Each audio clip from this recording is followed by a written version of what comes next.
رمضان هارتي وانتوني المنا ما بدو قبل في بدو قبل ما الجتياتن أكفا أكشرتي أكون هاجاتي أنا أقول رمضان أسمع باف إسلامنا كباچو لما فا أكلي كباچو قانو marataa ta'uu qabu.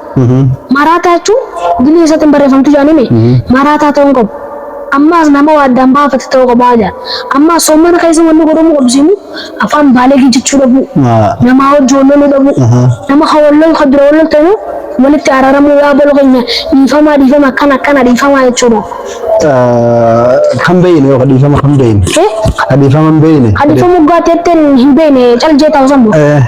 Ati haroo fadaadidu harka fuuteetuma boo abalu keenya dhiifama ramadaanni seene kunnoo ramadaanni seene dhiifamaa jettan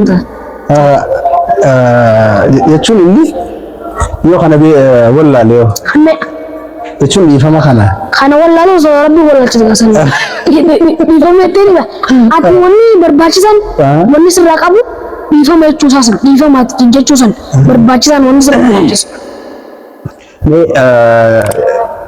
Jireenya kee keessatti wanni akkan si yaachisu maal? Jireenya kiyya keessa moo? Wanni akkan si yaachisu.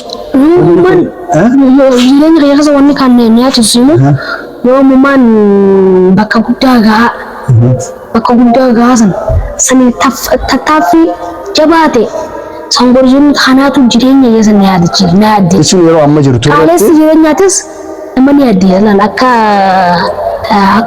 nama tokkotti yookaan akka hawaasaa bakka buunetti. Hegereetuuf subscribe godhaa. Hegereetuuf subscribe godhuuf hin dagatinaa.